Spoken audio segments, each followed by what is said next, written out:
I once shone under the glow of love's promise, a golden circle sealing two hearts. Now, buried beneath centuries of silence, I remember everything. I am not what I used to be. Once I gleamed in candlelight, warm, alive, kissed by the breath of joy. I rested on a trembling hand as vows were whispered and hearts bound themselves to forever. Now, I lie cold beneath layers of earth, surrounded by roots and memories that have forgotten their owners. But I remember. I always remember. The day I was born, I was nothing but molten gold, a drop of light shaped by fire. The craftsman's hands trembled slightly as he forged me. His shop smelled of ash and sweat, and each strike of his hammer echoed with devotion. He carved a pattern along my edge, small vines intertwined, symbolizing eternity. He smiled at his work, not knowing I would outlast him, his city, even his time. When I cooled, he placed me beside another ring, slightly smaller, more delicate. We were twins, destined for two hearts. Our first sight of the world was through the eyes of a young man. His name was Thomas. His hands were rough, the kind that carried both dreams and dirt. He worked as a stonemason, building the very walls that surrounded the city of Brighton in the early 1800s. He had saved for months to buy us. The day he came, his heart was restless. I could feel it in the tremor of his touch. He asked the jeweler if the engraving could be made. "Forever, Anne." The old man nodded, smiling. That's how I learned her name. Anne. The day of their wedding, sunlight fell in golden shards through stained glass windows. The church bells called to the sky. I rested in Thomas's pocket, warm from his heartbeat, until the priest called for the rings. When he slid me onto Anne's finger, the world felt like it stopped spinning. Her tears glistened brighter than I did. Her lips trembled as she whispered the words, "Till death do us part." For years I lived on her hand. I learned her life through touch. I felt the softness of her daughter's hair when she braided it. I felt soil when she planted roses behind the house. I felt warmth when she clasped Thomas's hand under the table during quiet dinners. Their life was a quiet, beautiful melody, and I was a silent note within it. But love, like metal, tarnishes if left unguarded. The war came. Thomas left, wearing a coat that smelled of gunpowder before it ever saw a battlefield. Anne stood by the door as rain washed the streets, her fingers trembling around me. She never took me off, even when she received his letters, folded, smudged with dust and blood. Then one day, no more letters came. Months passed. The roses in the garden wilted. Anne stopped wearing bright colors. Her eyes no longer sought the window, yet she still wore me. Her hands grew thinner, her skin paler, but I remained, the last circle of gold tying her to a man lost to time.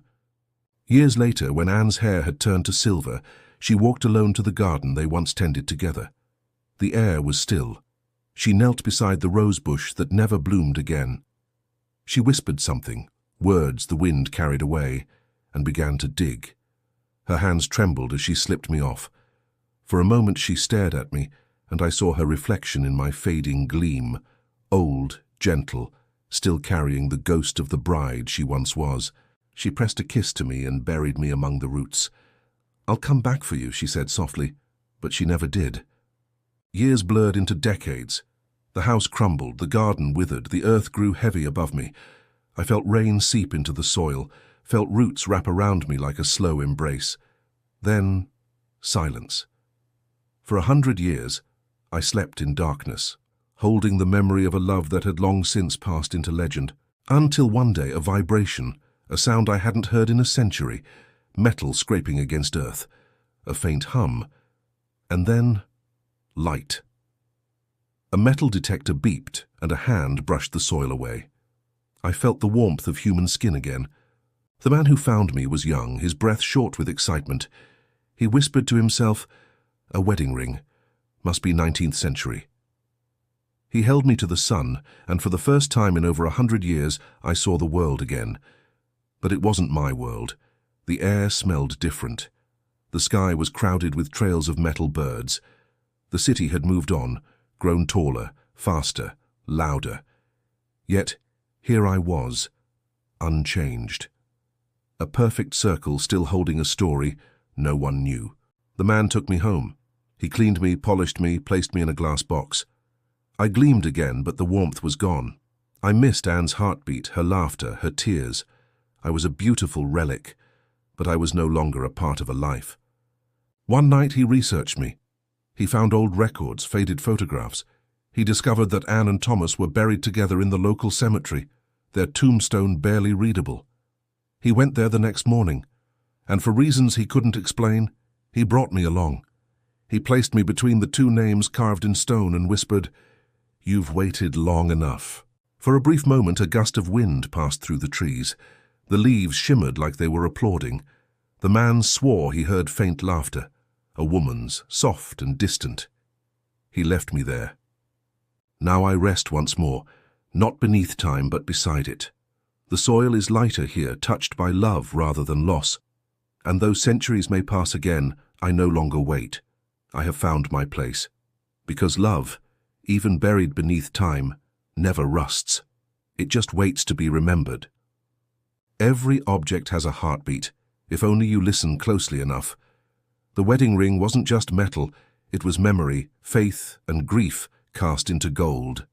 Sometimes, the smallest relics carry the loudest echoes of what it means to be human. What stories do the objects around you hold? Let us know in the comments. Thank you for watching. If this story moved you, please consider liking and subscribing for more tales from Forgotten Objects. We'll see you in the next one.